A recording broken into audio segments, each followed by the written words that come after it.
यहाँ पर दो चीजें हैं। एक पहला वाला ये है, वर्णों के सार्थक मेल को शब्द कहते हैं। ये तो पहली परिभाषा होगी आपकी, जो मतलब हर किताब में आपको मिल जाएगी। दूसरी परिभाषा ये है आपकी, जो देखो निश्चित अर्थ को प्रकट करने वाले वर्णों के सार्थक मेल को ही क्या कहा जाएगा?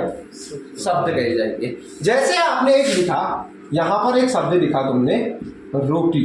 क्या लिखी? रोटी। ये शब्द क्या है? रोटी। अब ये रोटी शब्द क्या है? देखो, जो शब्द होंगे, जहां पर भी आपको शब्द नजर आएंगे, शब्द कितने प्रकार के होते हैं? दो प्रकार के। अब जैसे यहाँ पर एक निश्चित अर्थ को प्रकट कर रहा है, क्या? रोटी। रोटी कहते हुए आपको एक निश्चित अर्थ पता चल रहा है कि ये क्या है? गोल गोल आकार की आटे की बनी हुई पकी हुई एक चीज है, वो क्या है? रोटी है। ठीक है। अब आपको निश्चित पता चल रहा है, इसमें रॉ वर्ण तो मिले हैं, वर्णों का सार्थक समूह ही तो है, तो मिला है, और आपको एक निश्चित अर्थ को बता रहा है, तो क्या हो गया? ये शब्द हो गया। क्या हो गया? ये शब्द। अब इसी तरह से देखो आगे, जो दूसरी चीज आती है यहां पर, अब शब्द के दो भेद आते हैं। कितने आते हैं? कितने प्रकार के होते हैं शब्द? दो प्रकार के शब्द होते हैं। एक आता है सार्थक और निरर्थक। निरर्थक कितने प्रकार के शब्द होते हैं? सार्थक और निरर्थक। अब ये सार्थक अर्थ क्या होता है और निरर्थक शब्द क्या होते हैं? जितने भी शब्द होते हैं वो सभी क्या होते हैं? आज तक सार्थक। अब ये सार्थक शब्द में होगा क्या है? देखो, ये जो सार्थक शब्द हैं, इनको बोलते ही तुम्हारे दिमाग में क्या बन जाएगा? एक चित्र बन जाएगा। जैसे मैंने एक शब्द कहा यहाँ पर, गाय। अब गाय कहते हैं, तुम्हारे दिमाग में गाय का क्या आ गया? चित्र आया। तो ये क्या हो जाएगा? ये क्या हुआ? सार्थक शब्द हो गया। उसके बाद अगला है आपका, इसमें देखो मैं लिख देता हूं बैल। शब्द लिखा। अब बैल कहते ही तुम्हारे दिमाग में क्या आ जाएगा? बैल का चित्र आ जाएगा। आया? ये क्या है? सार्थक शब्द है। और उसके बाद मैं कहती हूं यहां पर चांद, तो आपके दिमाग में चांद का आकार आ गया। ठीक। मैं कह दूं यहां पर एक नाम लिख देता हूं, जैसे मैंने पवन लिख दूं, किसका नाम है? पवन। तो पवन का चित्र तुम्हारे सामने, मैंने कहा पवन कहाँ है? पहले तुम्हारे दिमाग में क्या बनेगा? ये पवन का चित्र बनेगा। तुम फिर उसके बाद क्या करोगे? उसका उत्तर दोगे कि पवन यहाँ है, बनेगा। पवन का चीज आया आपके दिमाग में, पवन का चित्र बना। तो ये सार्थक शब्दों का अर्थ वही होता है जहां पर आप शब्द को कहते हैं, आपके दिमाग में क्या बन जाए? उसकी फोटो बन जाए। वही क्या है? सार्थक शब्द। समझ गए? आसान तरीका है। उसके बाद अगला है निरर्थक शब्द। देखो,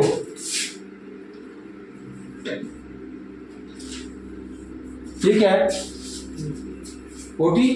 कुछ चित्र बना दिमाग में? कुछ भी बना? नहीं बनाना। अब उसका बताऊं, इसका बना? हलचल नहीं है, हलचल नहीं है, बना? ये खटपट चित्र बना? खटपट तो होता है। खटपट शब्द कोई सार्थक शब्द नहीं है, ये निरर्थक शब्द है। हवा सार्थक हुआ।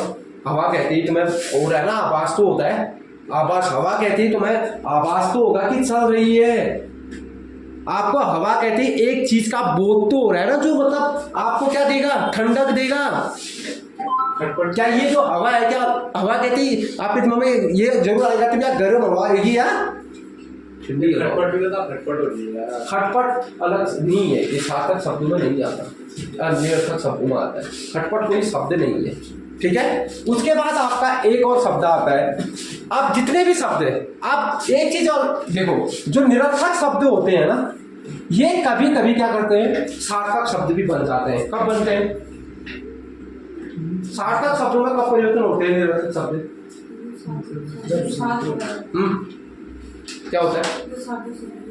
जब इनका प्रयोग किसके साथ हो जाएगा? सार्थक शब्दों के साथ। जैसे आपने लिखा रोटी, ओटी। रोटी मोटी शब्द लिखा तो यहाँ पर ये निरर्थक शब्द किसमें परिवर्तन हो जाएगा? सार्थक। रोटी तो कोई शब्द है, रोटी उसके साथ सब्जी भी हो सकती है, सलाद भी हो सकता है, या कुछ और चीज भी हो सकती है। तो ये जो निरर्थक शब्द है सार्थक शब्दों के साथ आकर उनका अर्थ क्या हो जाता है? सार्थक होता है। मगर अकेले में इनका कोई अर्थ नहीं होता। जैसे आपने लिखा पानी वानी, पानी वानी।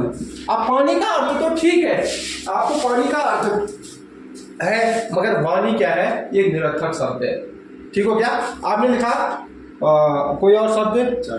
चाय वाई, चाय वाई। ठीक हो गया? और कोई शब्द? घोड़ा, घोड़ा हाथ वात, हाथ हाथ वात। और घोड़ा, घोड़ा ओड़ा, दाल भात, दाल भात तो चलो शब्द है, दाल वाल, दाल वाल आ गया, दाल वाल। अब देखो रोटी रोटी लिख दी है। अगर घोड़ा ओड़ा, घोड़ा ओड़ा भी बोलते हो ना आप, घोड़ा ओड़ा कहाँ बोलते हो आप? नहीं, घोड़ा वाला होगा तो उससे बोलोगे, जैसे आपने लिखा घोड़ा ओड़ा, घोड़ा ओड़ा। घोड़ा तो ठीक है, मगर घोड़ा क्या है भाई? अगर तुम घोड़ा शब्द अकेले बोलोगे तो कोई चित्र बन रहा है, मगर घोड़ा ओड़ा के साथ कहोगे तो घोड़े के साथ कुछ और भी हो सकता है, उसका गद्दी हो सकती है, कुछ और भी हो सकता है। तो इसीलिए कहा गया है निरर्थक शब्दों का जब सार्थक शब्दों के साथ प्रयोग होता है तो इनका कोई ना कोई अर्थ निकल जाता है। मगर जब सार्थक शब्द बन जाते हैं, हाँ, इनका अर्थ सार्थक में हो जाएगा फिर। ठीक है? अब यहाँ पर देखो, ये आपके हैं, इधर वाले जो है ये है आपके सार्थक। क्या है ये? सार्थक शब्द है। और इधर वाले जो है इसके बाद वाले ये हो गए निरर्थक। ये क्या है? निरर्थक शब्द जिनका कोई अर्थ नहीं होता है, मगर हम उनका दैनिक दिनचर्या में उनका क्या करते हैं? प्रयोग करते हैं। वो क्या कहलाएंगे? निरर्थक शब्द। पूरी उरी कह दिया तुमने, जैसे कह दिया समोसा हमोसा बोल दिया, ठीक है, सब्जी हब्जी बोल दिया, तो उनका पीछे से कोई अर्थ नहीं है, मगर हम उनको सार्थक शब्दों के साथ प्रयोग कर रहे हैं। वो क्या आ जाएगा? समझ गए? आगे समझ में? निरर्थक शब्द क्या होता है, सार्थक शब्द क्या होता है? सार्थक शब्द जिनका कोई निश्चित अर्थ होता है और जिन शब्दों को बोलने पर हमारे दिमाग में, हमारे मस्तिष्क में क्या बन जाता है? उनकी फोटो बन जाती है। वो हो गई क्या? सार्थक। निरर्थक तो होंगे जिनको बोलने में हमारे दिमाग में कोई चित्र नहीं बनेगा और जिनका कोई अर्थ भी नहीं होगा। जैसे मैं कहता हूँ, आप लोगों ने कहा कि मैंने कहता हूँ किसका फोन है, मैंने कहा कि भरत का फोन है। इस भरत के फोन का क्या बन जाएगा तुम्हारे दिमाग में? चित्र बन जाएगा। जिस कलर का है, जिस टाइप का है। मैं कहता हूँ ये स्टैंड अच्छा है, अभी स्टैंड लाओ कहूँगा तो इस स्टैंड का तुम्हारे दिमाग में क्या बन जाएगा? चित्र बन जाएगा। तो ये होता है सार्थक शब्द। समझ गए? अब मैं कहता हूँ कि क्लास में चलो, क्लास में चलो कहूँगा तो इस क्लास का फोटो तुम्हारे दिमाग में पहले बन जाएगी, यहाँ जाना, ठीक है। अगर आप कहते हो घर जाना है तो घर का चित्र पहले तुम्हारे दिमाग में आ जाएगा, तो तुम घर को क्या होगे? तो यही क्या कहलाते हैं? सार्थक और निरर्थक शब्दों में। अगर मैं साधारण सा अर्थ आपको बताऊं तो वो होगा जिन शब्दों से हमारे दिमाग में चित्र बनते हैं वो सार्थक, जिनसे नहीं बनते वो निरर्थक। समझ गए? एक ट्रिक है समझने की, आसानी से समझ सकते हो इसको। तो ये क्या बनेंगे? सार्थक शब्द हो जाएंगे, ठीक है। मतलब देखो, जिन शब्दों का कोई निश्चित अर्थ हो वह शब्द बोलने पर उसका चित्र हमारे दिमाग का मतलब मस्तिष्क में बन जाए, उसे सार्थक शब्द कहते हैं। उसे क्या बोलोगे? सार्थक शब्द कहोगे। ये आपका बहुत सरल परिभाषा है, ये आपको ऐसी रट जाएगी। सार्थक शब्द में आपका दिमाग में क्या होगा? आपके मस्तिष्क में आपका एक जो भी शब्द आप बोलोगे उसका चित्र बनेगा और फिर आपको समझ में आएगा कि ये चीज है, ठीक है। समझ गए? और ज्यादातर उन शब्दों से जिनसे आप परिचित हो, जिनसे आप परिचित नहीं हो, जिनको आप देखा नहीं है आपने, उसका चित्र बनेगा? नहीं बनेगा। जो आपने देखा है उन्हीं का ही चित्र बनेगा इसमें। हाँ, एक बार आपने वो चीज देख दी भी तो बार बार वही चीज बनेगी। मान लो किसी ने कोई फल नहीं देखा है, किसी ने कह दिया ये फल है, हाँ फल का चित्र तो बनेगा, मगर क्या चीज है वो नहीं बनेगा। आपने इसमें ये होगा कि ये मैंने इससे लिखा रखा है क्योंकि आपको समझने में आसानी होगी, ठीक है। मगर वही चीज तो आपके दिमाग में चित्र बनेगा जो आपने क्या किया है, देखा हुआ है। समझ गए? लिखो, अब लिखो निरर्थक शब्द। जिन शब्दों का कोई निश्चित अर्थ क्या नहीं होता, नहीं होता। जिन शब्दों का कोई निश्चित अर्थ नहीं है, कोई अर्थ नहीं है उनका, शब्द बोलने पर उसका चित्र हमारे दिमाग में नहीं बनता, उसे क्या बोलोगे, निरर्थक शब्द कहोगे। समझ गए? अब उसके बाद वाई बोलो, वाई वाई वाई बनना चित्र, कोई शब्द है, अर्थ है, नहीं है।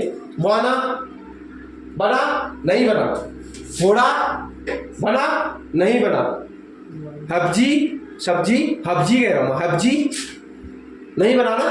तो ये क्या है, निरर्थक शब्द है। मैं कुछ भी लिख दूं, देखो मैंने एक शब्द लिख दिया, शब्द तो है मगर ये शब्द का कोई अर्थ है, शब्द तो बन गया, मैंने वर्ण को मिलाया, ऊपर से शिरोरेखा खींची और इसका शब्द बन गया, मगर इसका अर्थ है नहीं है, अह न जा नहीं है ना, कोई अर्थ नहीं है, कोई कुछ नहीं है, तो ये क्या हो जाएगा, तुम्हारा निरर्थक शब्द हो जाएगा। समझ गए? मगर यही शब्द जब सार्थक शब्दों के साथ मिल जाएंगे तो क्या हो जाएंगे, सार्थक हो जाएंगे। ठीक है, लिखिए ने, देखो यहां पर नोट है आपका, सार्थक शब्दों के साथ लगने से निरर्थक शब्द क्या हो जाते हैं, सार्थक हो जाते हैं। देखो यहां पर चाय वाय, रोटी रोटी और सब्जी सब्जी, मतलब इनके साथ जब ये जुड़े होंगे तो इनका भी क्या निकलेगा, कुछ ना कुछ अर्थ निकल जाएगा। समझ गए? इनका अर्थ होता है इनके साथ लगने के बाद। अगर इनको मैं अकेले यूज करता हूं, मैं सार्थक मिटा देता हूं, तो इनका कोई अर्थ नहीं होगा, ये शब्द क्या हो जाएंगे, निरर्थक हो जाएंगे। समझ गए? आया?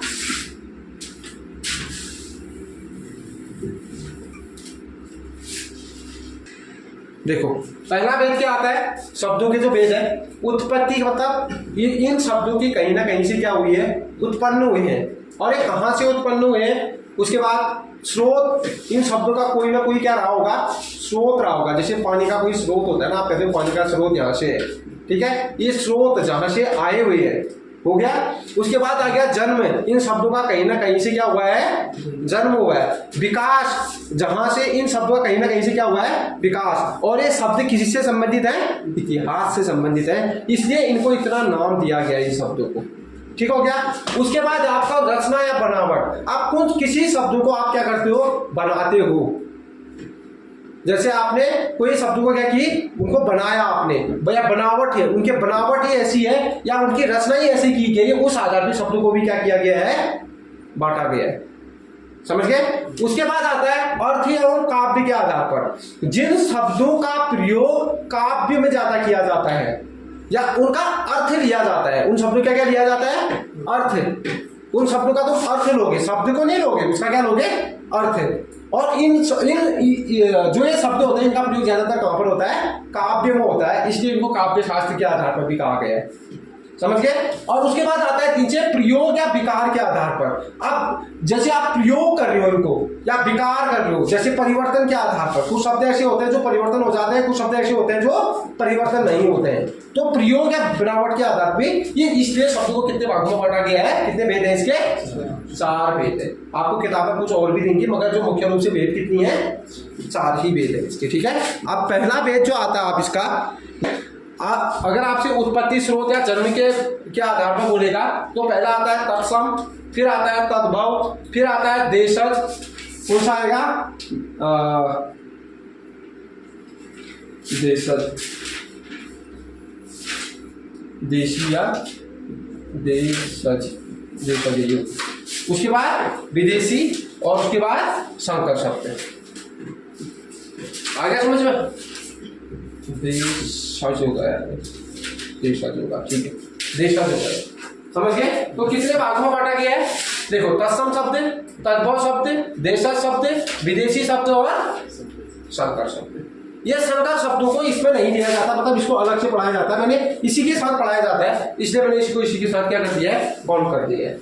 समझ गए? इसी के साथ इसको प्रयोग किया जाता है। अब यहां पर देखो, ये जो है पहला जो शब्द है वो है तत्सम शब्द। पूछा है तत्सम शब्द। अब तत्सम शब्द पहला भेद रहेगा। अब तत् का देखो, इसका संधि विच्छेद करो तो क्या बनेगा? तत् धन सम। क्या बनेगा? कौन सी संधि है इसमें मनीष? व्यंजन संधि। क्यों है व्यंजन संधि? क्योंकि एक व्यंजन का मेल किससे हो रहा है? व्यंजन से हो रहा है। व्यंजन का मेल व्यंजन से हो रहा है। देखो, अगर इसका संधि विच्छेद करोगे तो धन औ बनेगा, ठीक हो गया, प्लस तो बनेगा, फिर सौ बनेगा, फिर औ बनेगा, फिर मौ बनेगा, फिर औ बनेगा। देखो, एक व्यंजन ये है और एक व्यंजन ये है। यहां पर व्यंजन का व्यंजन के साथ क्या हो रहा है? मेल हो रहा है, नहीं स्वर है कहीं पर। देखो, ये भी व्यंजन है क्योंकि अनंत लगा है, आधा है, और यहां पर भी क्या है? व्यंजन है। तो व्यंजन का व्यंजन से मेल जहां पर होता है वो क्या आ जाएगा? व्यंजन संधि आएगी। समझ गए? वैसे भी इसमें जिसमें अलंत लग जाता है वो व्यंजन संधि होती है। ध्यान रखिएगा, ये चीज आप ध्यान रखना, जहां पर भी अलंत होगा वो व्यंजन संधि होती है। किसमें? दिल दल दी वो शब्द ही नहीं है, संधि विच्छेद ही नहीं है, वो संधि विच्छेद ही नहीं है। तो ये लिखिएगा क्या? अगर तू ये कह रहा है ये शब्द है, ठीक है, तो क्या लिखेगा? इसको ये अलंत करके नी लिखेगा, है? नहीं लिखेगा ना, ये इसका मतलब ही नहीं निकलेगा। ये दिल दिल दिल दिल नहीं है, ये दिल है, ठीक है, इसको बोला ही नहीं जा सकता है। ये युग्मक शब्द आ गया, ठीक है। आगे देखो, अब यहां पर देखो, तत् धन सम आ गया, ठीक हो गया। तत् मीन से होता है उसके, क्या होता है? उसके। सम मीन से होता है समान, क्या होता है? समान। जो शब्द उसके समान है, किसके समान? संस्कृत के शब्दों के समान। मतलब कहने का अर्थ है, ये इससे समझ जाओ तुम, तत् मीन से होता है उसके, ये आपको एक शब्द से समझा रहा हूं। सम मीन से होता है समान, जो उसके समान है। किसके समान? संस्कृत के शब्दों के समान, ठीक है। जिनका स्रोत क्या है? जिन शब्दों का स्रोत है क्या? जिन शब्दों का जन्म कहां से हुआ है? संस्कृत के शब्दों से हुआ है। वो जैसे के तैसे कहां रख दिए गए? हिंदी में रख दिए गए। जैसे यहां पर देखो, एक शब्द है सूर्य। अब इस सूर्य शब्द को मैंने जैसे का तैसे कहां रख दिया है? हिंदी में। तो ये क्या कहलाएगा? तत्सम शब्द है। मैंने एक शब्द और लिखा अग्नि। ये शब्द भी अग्नि का प्रयोग अगर आप हिंदी में करते हो तो एक कौन सा शब्द आ गया? तत्सम शब्द आ गया। उसके बाद अगला शब्द आपका आता है, जैसे जितने भी संस्कृत के शब्द हैं उनको ज्यों का त्यों, जैसे का तैसा, अगर हम हिंदी में उनका प्रयोग कर रहे हैं वो क्या होंगे? तत्सम शब्द होंगे। समझ गए? जैसा वो संस्कृत में है वैसा ही मैंने कहाँ प्रयोग किया उसको। और हिंदी भाषा में सबसे ज्यादा जो शब्द हैं वो किस भाषा के हैं? संस्कृत भाषा के ही है। क्योंकि देखो, अब इस संस्कृत भाषा के अब तद्भव शब्द कैसे बने? ये तत्सम शब्द तो संस्कृत के जैसे के तैसे शब्दों को बहुतायत जिन शब्दों का प्रयोग हो रहा था, मतलब हमारी भाषा में जो बहुतायत पहले से जिनका प्रयोग हो रहा था, हमने जैसे का तैसा उनको कहाँ रख दिया? हिंदी में उनका प्रयोग करना शुरू कर दिया। वो क्या कहलाएगा? तत्सम। मतलब उनमें परिवर्तन कुछ नहीं किया, जैसा वो संस्कृत में थे वैसे ही कहाँ प्रयोग करना शुरू कर दिया उसको? हिंदी में। वो क्या हो गए? तत्सम हो गए। अब उसके बाद आता है आपका दूसरा शब्द है तत्सम। क्या है? तद्भव। तद्भव। आप बताएं इसमें कौन सी संधि है? क्यों है? क्या होगा इसका संधि विषय बताओ? तत् धन भव। ये दो का तो क्यों हुआ? उसी वर्ग का ये तीसरा नियम का नियम लगाया है हमारा। किसी भी वर्ग का अगर व्यंजन संधि में एक नियम है, किसी भी वर्ग का तीसरा वर्ण आता है तो किसमें परिवर्तन हो जाता है? पहले में। संधि विच्छेद करने में किसमें परिवर्तन हो जाएगा? पहले में परिवर्तन हो जाएगा। तत् मीन से होता है उससे। भव का मतलब पैदा हुआ या बना या परिवर्तित, परिवर्तन। आप इसको ये भी सब कह सकते हो, ठीक है। तत् मीन से उससे, भव मीन से पैदा हुआ या बना हुआ या परिवर्तित हुआ। परिवर्तित परिवर्तित हुआ, ये भी कह सकते हो। अब इसमें कैसे हुआ फिर? देखो एक चीज बताओ, आप लोग अगर कहीं मतलब घूमने जा रहे हो, मान लो तुम इतने साल यहाँ पर थे, फिर इसके बाद तुम मुंबई गए या तुम कहीं दिल्ली चले गए या कहीं नौकरी करने चले गए, तुम्हें परिवर्तन आएगा नहीं आएगा? या तुम ऐसे ही जैसे यहाँ थे वैसे ही रहोगे वहाँ पे? चेंजअप तो आएगा ही ना। तो ये भाषा भी क्या हुई? अब देखो संस्कृत के शब्द जहां बोले जा रहे हैं, भाषा का नाम आपको पता है, सबसे पहले यहाँ संस्कृत है, ठीक हो गया। फिर उसके बाद क्या बनी? ये पाली बनी। फिर क्या बनी? प्राकृत। फिर क्या बनी? अपभ्रंश। फिर क्या बनी? अवहट, या ये खड़ी बोली कह सकते हो इसको। अवहट को ही क्या बोला है? खड़ी बोली या अवहटी बोल सकते हो, ठीक हो गया। उसके बाद जो क्या बनी? हिंदी।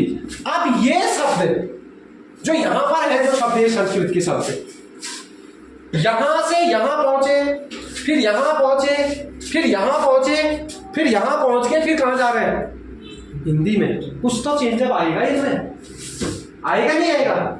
और जिन शब्दों इन जो ये संस्कृत के शब्द हैं, इसमें हल्का सा परिवर्तन करके जब हिंदी में प्रयोग किया जाता है, वही क्या होंगे? तद मीन से उससे, उससे किससे? संस्कृत से। भाव का मतलब पैदा हुए, इसी से पैदा हुए हैं, इन्हीं शब्दों से क्या हुए हैं? वो पैदा हुए। समझ गए? इन्हीं शब्दों से उनका क्या हुआ है? जन्म हुआ है। अब इतने बड़े अंतराल, इतने देखो, ये युग कुछ ना कुछ तो 50 साल तो चला होगा, ये युग भी 50 साल चला होगा, ये भी 50 साल चला होगा, फिर खड़ी बोली भी 50 साल चली होगी लगभग। इतने 100, 200, 300, 400 साल के, 1000 साल के बाद यहाँ पहुंचने तक तो उन शब्दों का परिवर्तन तो आएगा ही। और जो इन संस्कृत के शब्दों में जो यहाँ पहुंचने तक परिवर्तन आया, वही क्या है? तद्भव शब्द है। वही क्या है? तद्भव शब्द है। समझ गए? आया समझ में? तो तद्भव शब्द देखो, तद्भव, इसका हुआ तत्धन भव। तत् का मतलब उससे, भव का मतलब पैदा या बना या परिवर्तित। समझ गए?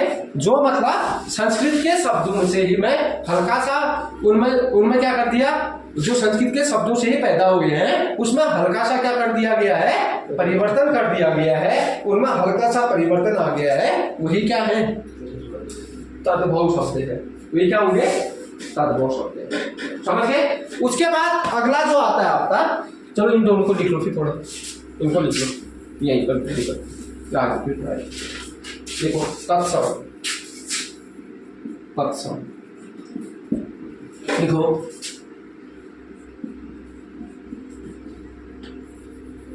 देखो तत्सम शब्द तत् धन सम से बना है, जिसका अर्थ है तत्। ये क्या होगा? तत् का मतलब उसके, सम का मतलब समान, तत् का मतलब समझ गए, और सम का मतलब समान। आ गया? देखो, तत्सम शब्द तत् धन सम से बना है, जिसका अर्थ है, तत् का अर्थ है उसके और सम का अर्थ है समान। हो गया? आगे देखो, जो शब्द संस्कृत के हैं, उन्हें ज्यों का त्यों हिंदी में,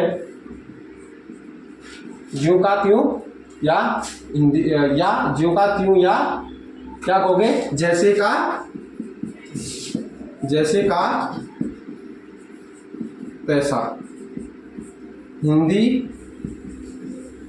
में प्रयोग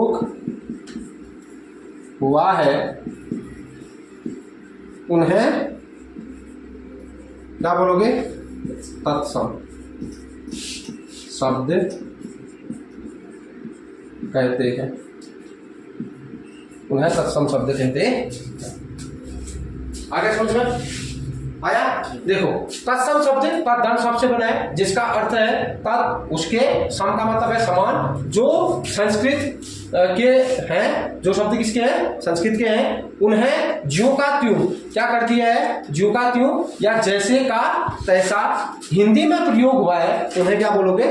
तत्सम शब्द बोलोगे। जैसे आप एक शब्द का प्रयोग करते हो, क्या? सूर्य, एक दूसरा अग्नि, और किसका करते हो? जो आप नॉर्मली प्रयोग करते हो तत्सम शब्दों का, ग्रह और गृह, ये शब्द सब क्या है? तत्सम शब्द है। ये सब क्या है? तत्सम शब्द है। इनको हम अपने आम बोलचाल में किस में प्रयोग कर रहे हैं? हिंदी में प्रयोग कर रहे हैं। ठीक है, तो ये जैसे ये शब्द क्या होंगे? तत्सम। आप सूर्य भी बोलते हो, अग्नि भी बोलते हो, ग्रह भी बोलते हो और गिरह भी बोलते हो। ये शब्द क्या है? सब तत्सम शब्द है। समझ गए?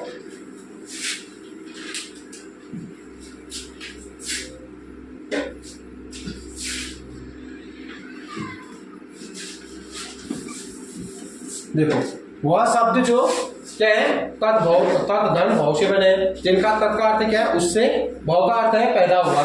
वे शब्द जो संस्कृत के हैं, मूल रूप से किसके हैं? संस्कृत के। उनमें कुछ क्या कर दिया गया है? समय के कारण। किसके कारण? समय के कारण उसमें थोड़ा बहुत क्या आ गया है? परिवर्तन आ गया है। और परिवर्तन के साथ उसको किसमें प्रयोग करने लगे? हम हिंदी में प्रयोग करने लगे हैं। और उन्हें क्या बोलोगे? तद्भव शब्द। ये भी कह सकते हो आप यहाँ पर अपभ्रंश के कारण। किसके कारण? अपभ्रंश के कारण शब्दों में परिवर्तन आ गया, और जो उन शब्दों को हम अब कहाँ प्रयोग करने लग गए हैं? हिंदी में। तो ये क्या कहलाएगा? कभी कोई चीज देख लो तुम, कोई जिसकी जबान लगती है, वो किसी शब्द को स्पष्ट नहीं बोल पाता है, तो वो उसके लिए है, बोल तो वही रहा, भाव शब्द का वही है, मगर उसके बोलने में उसका भाव क्या निकल रहा है? कुछ अलग निकल रहा है।